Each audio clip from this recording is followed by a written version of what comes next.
Sometimes it's fun to say poems in languages that maybe you don't really know very well or isn't really your own language.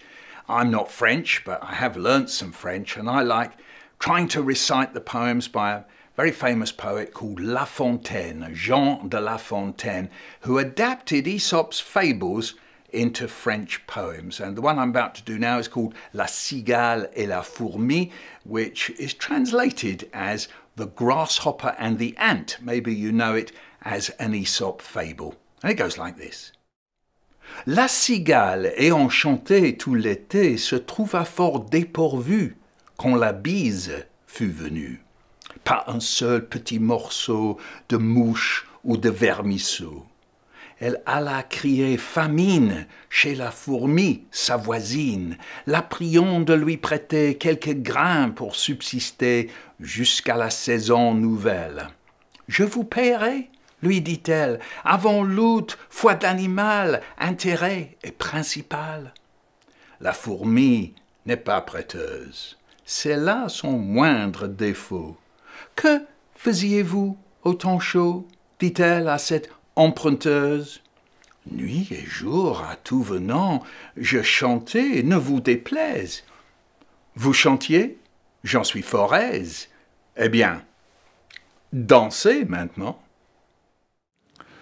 Babysitter.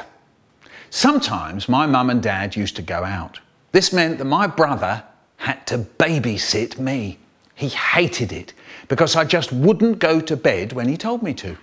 He was 4 years older than me. Well, actually, he still is. He'd shout, he'd rant and rave, "Will you go to bed?" But I never went until I heard the front door open with Mum and Dad coming back. And then I'd be upstairs into bed in a flash. Anyway, after a few months of this, my Mum and Dad tried something new. Just before they went out, they said, "Right, Mick, you go to bed before we go out and you stay there." Okay, I said, okay. Yeah, okay. And off I went to bed. I lay there waiting to hear the front door close. Slam! And straight away, I was out the bed, down the stairs, into my brother's room. There he is, sitting there, reading.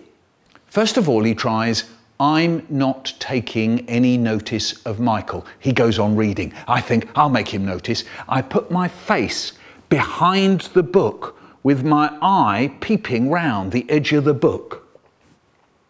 Every time he gets to the end of a line, his eye looks into my eye. He tries to pretend I'm not there. It's no good, he can't. My eye is peeping away like mad round the edge of the book. He starts to laugh. Look, yeah, look, he says, "Look, this isn't fair. You promised you'd stay in bed. I tell him, I will." So now I go and stand by the door and I fiddle. I make little rattly noises with the handle and the key. Fiddle diddle, riddle diddle. He tries to pretend I'm not there. It's no good, he can't. I'm rattling away like mad with the handle and the key. He starts to laugh. "All right," he says, "look, right, that's it."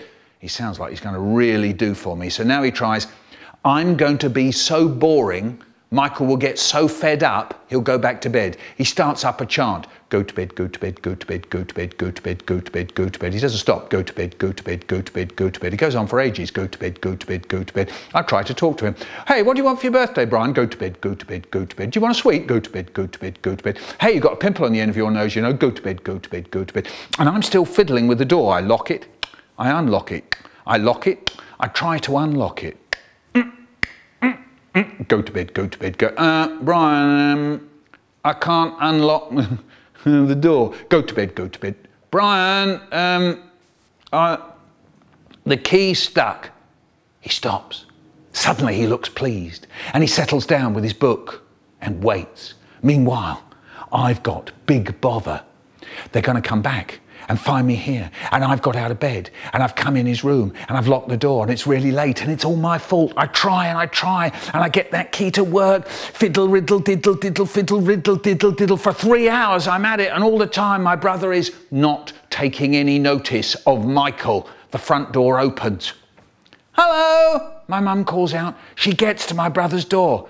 Did Michael stay in bed all right? She's trying to turn the handle. Let us in, Brian, says my dad cheerily. No answer from us inside. My brother is waiting for me to say something. I'm hoping he'll say something. We're looking at each other.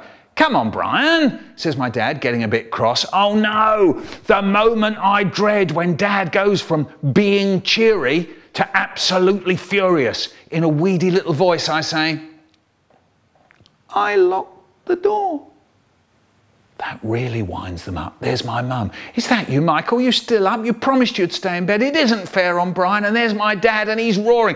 Would you believe it, the little pig? And the door's jammed. I'll have to break it down. God, when I get inside, oh, he's going to be in for big trouble. And me, I'm standing there all shaky and sorry and shuddery. But my brother, what's he doing? He's smiling all over his big face. Yeah, he took the key out, passed it under the door and they opened it and I dashed out off to bed faster than an electronic rabbit. Right, Class 6. Right, Class 6. That rehearsal of Jack and the Beanstalk was interesting. Yes, let's talk about the Beanstalk, Class 6. When you chop it down, Donna, remember your audience for this show are going to be much younger than you, 4-year-olds, little 4-year-olds. So when you chop that beanstalk down, you must make sure that it doesn't actually fall on them.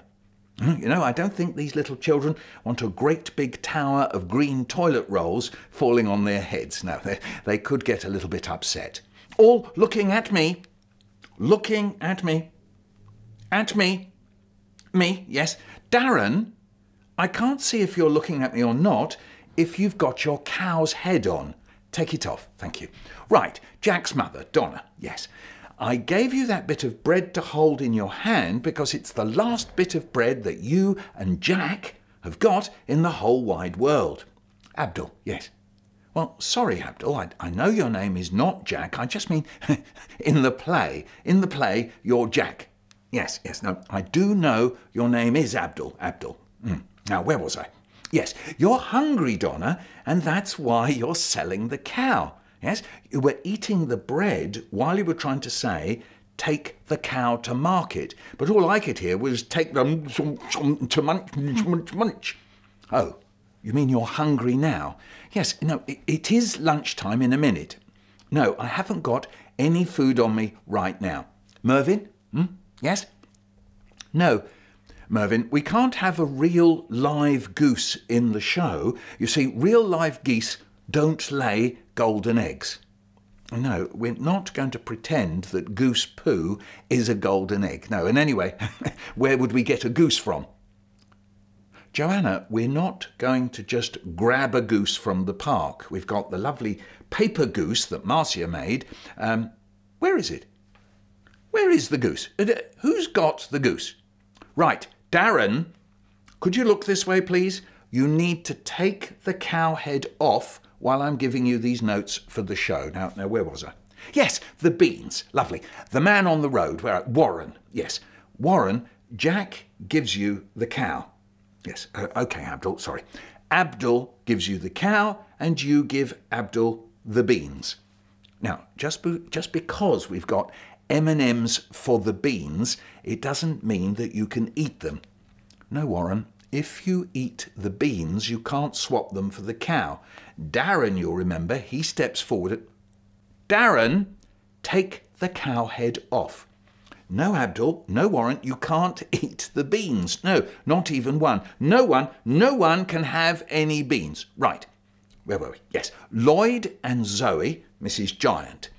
The big dress I've given you is to hide you, Lloyd. No one must know that you are carrying Zoe. That means you can't suddenly pop your head out.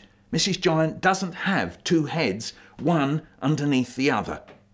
Now, Darren, if you go on talking, I'll have to... Look, just take the cow head off.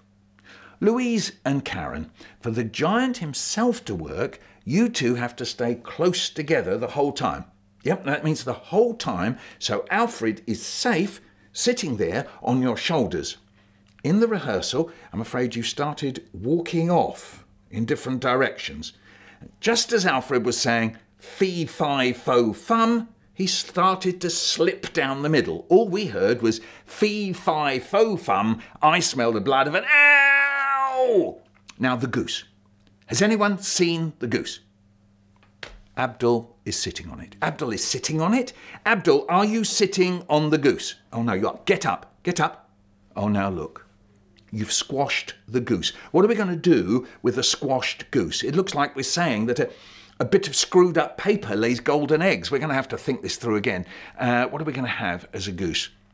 Joanna, I've already said we're not going to the park to grab a goose. Even if I wanted to grab a goose, I wouldn't know how to. No.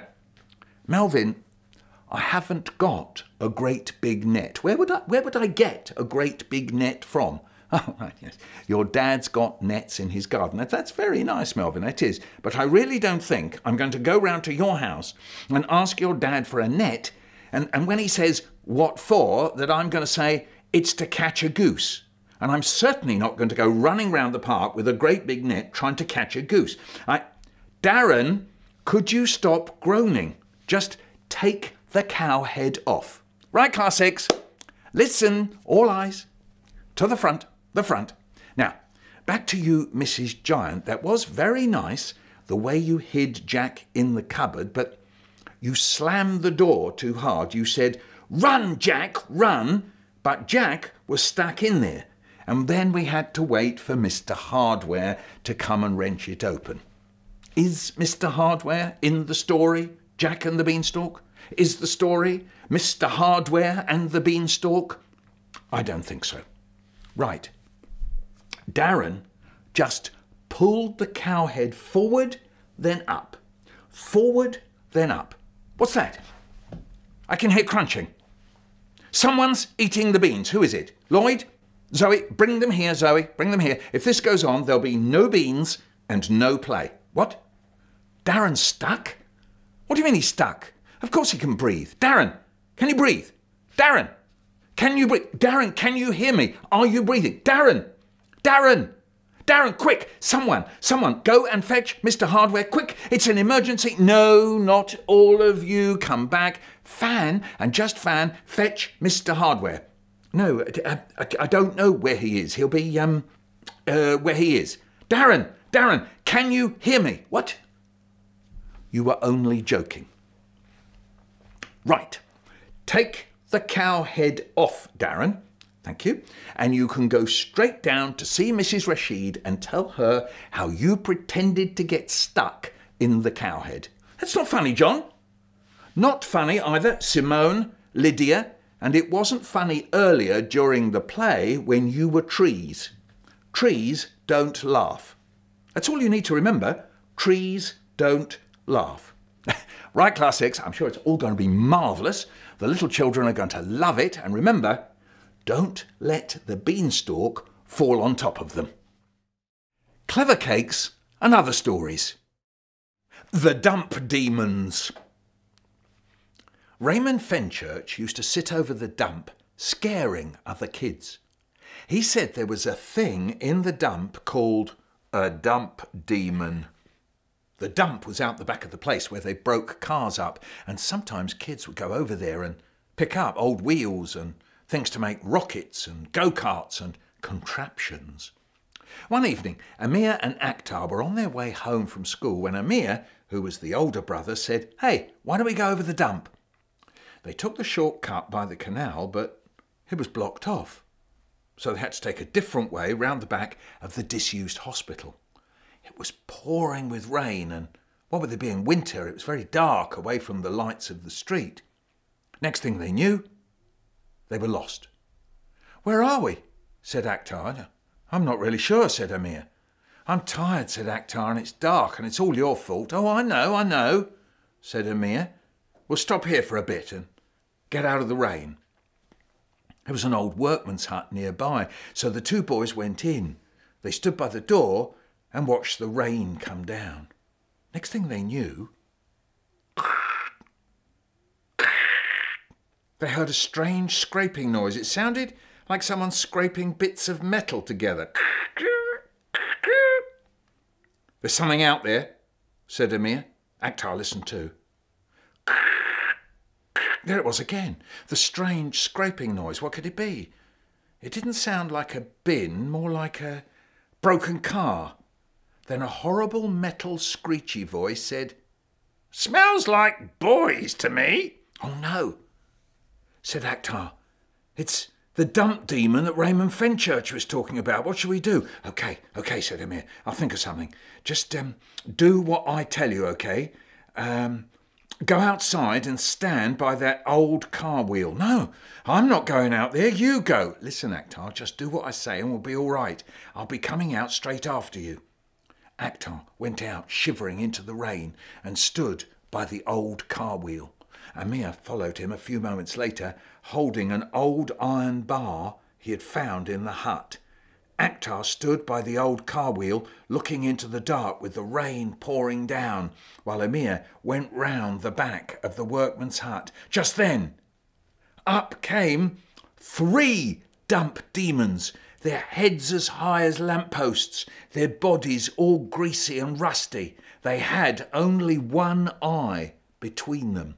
It was bigger than a bucket and glowed like the shop sign over the Nazrul Cafe. They passed the eye between them, for each one of the dump demons had a hole in its head like the door of a washing machine, where it put the eye and turned and twisted it about with its hands. It was a ghastly and horrible sight. The dump demon who walked along first had the eye, while the other 2 hung on behind. The first dump demon turned the eye round and saw Akhtar standing by the car wheel in the pouring rain. "Aha!" it screeched. "I was right. It's a boy. Very tasty. I'll have that and grind him up in my mincers." Akhtar looked up. Below the eye there was a great big hole with a door like the back of the dustman's lorry. It was opening and shutting with a roaring noise and dribbling some stinking juice or other. It took a great step towards Akhtar. Just then, Amir jumped out from behind the hut and gave one of the dump demons hanging on behind an almighty whack on the back of its leg with the iron bar. It screeched. It was such a horrible, ghastly screech that the other 2 dump demons jumped with the fright of it, and the one holding the eye dropped it. "Grab it! Grab the eye, Akhtar," shouted Amir, and faster than a snake, in slipped Akhtar and grabbed the eye. Wow, how it glowed in his arms! And when he looked into it and through it, he could see everything in the dark, just as if it were day. Now the dump demons didn't know what was going on. "What dented my leg? Where's my eye? Help! Find the eye! You've got the eye, haven't you? No, you have. No, you have.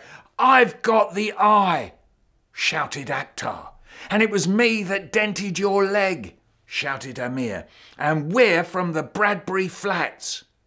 "Oh-ho!" shouted the dump demons. "Nothing can save you now. We'll fling you from the top of the high-rise block on the corner of the Mile End Road, and when you hit the ground, you'll break into little bits, and then we'll pull you in our crunchers, and your bones will snap like matchsticks. Our crunchers will grind you up to oily gravy." "You're just a bunch of rusty old dump demons," sneered Amir. "We've got 5 eyes, and you've got none. We're fit and fine, but one of you is hobbling about on a dented leg, and the other 2 will have to carry him. You're about as much use as a car without an engine." "Oh, you little pinheads!" screeched the dump demons. "If you don't give us back our eye, we'll turn you into tin cans and squash you flatter than a sheet of paper till all your insides are outside." "You threaten us with any more of that bad talk," said Amir, "and I'll whack all 3 of you so hard you'll be worse off than broken bikes." "No, no, no," said the dump demons, trying to make their screechy voices a bit softer. "Oh no, little boys, such lovely little boys. We were only teasing. It was all in fun, little boys, but please, little darlings, give us back our eye and all will be forgotten. We'll give you skateboards." racing bikes, Porsche 5000s, anything just to have our eye back. How many? Asked Amir. Oh, squads of them, said the dump demons. You'd better bring those skateboards and racing bikes and Porsche 5000s right here, then you can have your eye back. Oh, how the dump demons screeched and scraped now. They clanged their tanks and rolled on the ground. They screeched so loudly that their dump demon wife heard them. A great rusty old thing she was, and she screeched at them from over by the dump. Now what's the matter, you big ninnies? A little thing, no bigger than a gas cooker, has stolen our eye and won't give it back till we give him our squad of Porsches. Then crunch the little gas cooker thing, jump on it and squash it, screeched back the dump demon wife. You do that, and I'll squash your eye, said Amir. He says he'll squash our eye, shouted the dump demons. Just bring us all the Porsches and the skateboards and the racing bikes we've stolen now, wailed the dump demons to their wife. So along came the rusty dump demon wife, dragging all the cars and bikes and skateboards behind her.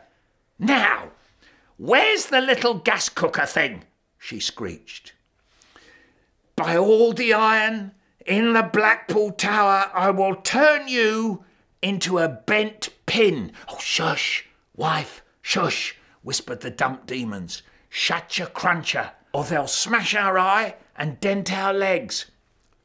Just leave the stuff there, said Amir. Quick, Akhtar, jump into that Porsche, chuck some skateboards in the back, and let's go. Well, what about the eye? Shouted Akhtar. I'll show you. With one huge heave, Amir flung the glowing eye up into the air, over the dump, and into the canal, where it sank to the bottom. For a while, you could see it glowing down there, until it slowly fizzled out, and everything went dark again. Your eye's gone that way, shouted Amir. What way? Screeched the dump demons. The other way, shouted Amir and Akhtar, and they both jumped into the Porsche and zoomed home faster than a laser beam can cross a street. And they had never driven a car before in their lives. Oh, you can imagine what a story they told Raymond Fenchurch the next morning at school. He doesn't go down to the dump anymore, I can tell you. And those dump demons, they haven't been seen there either. Well, with me today is Francesca Simon, author of, as you may know, the great Horrid Henry books. Before you start actually getting down to the story, I can see you've got these characters and you've got a situation. Do you, as it were, map it out? Do you then say the first bit he'll do this, the next bit he'll do that, the next bit? No. You don't do that? No. I think writers divide in two. I was once at a literary festival. I was sitting with Jacqueline Wilson and we were watching Mallory Blackman give a talk, and Mallory pulled out these terrifying notebooks in which she had mapped out every chapter. And I went like this to Jackie and said, "Do you do that?" And she went, "No." So some writers, I mean, I know that J.K. Rowling plots extensively before she writes. Mallory does. I don't. Jacqueline doesn't. What I do is I have like a few ideas that I write down, but no, I often am surprised by the ending. It's a slightly dangerous way to live, but I would be too bored if I knew every single thing that was going to happen. Yes. So you want to surprise yourself. I want to surprise myself. Yep. So it really depends what works for someone. I mean, what can work for people is writing the end first.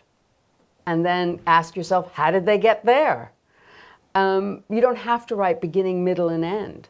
You can write end, beginning, middle, or Yes. beginning, end, and then ask yourself what's the twist in the middle that got them. That, you know, that really simple structure. You start at this point, then you end up in a different place, you're a different person, and the middle is how that happened. So you start with the beginning character or situation. Yep. You have an idea where it's going to get to now.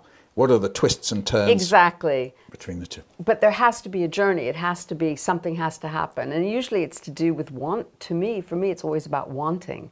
What do you want? What does the character want? They have to want something. So that's what you're saying to the character. You're Absolutely. saying, what do you want, Henry? What do you want, Peter? What do you want, Exactly. Mandy Margaret? Whatever. Exactly. Yeah. I always, if I'm stuck especially, I will go back to the beginning and say, okay, what do they want? Because that gives the story a kind of energy and a push. And then what's stopping them getting what they want? And that could be almost anything. So we've got, that's what we call motive, yes? What do you want? Your motive, and it might be from your guts or from your head. What do I really want? And then we think of obstacles, things in the way, but also sometimes people help you deliberately or don't help you. I mean, you. it's very open what that, but the asking yourself questions I think is really important. And the answers to those questions are your story. And obviously these are not questions with a right answer. These are questions, open questions that you ask yourself about your character. You know, why does Cinderella want to go to the ball? What's stopping her going to the ball? She's poor, her stepsisters. What changes things for her? So, I mean, that's a really classic one, but she has to want something. If she's just sitting there cleaning all day, and she cleaned, and she cleaned, and she cleaned, and they were mean to her, and they were so mean to her, and you know, you close the book and say, well, oh gosh, well, poor Cinderella, clunk. I think I'll read something more exciting. Wonderful. Thanks ever so much indeed. Thank you. That's lovely that you came Michael. and talked to us. Now, it would be great if you subscribed. That is, you become a subscriber. Look out for the subscribe button. What happens, you see, is that I make new vids every few months, and then I post them up one a week. So if you subscribe, you get to see the new ones just as they come hot off the press. Ew.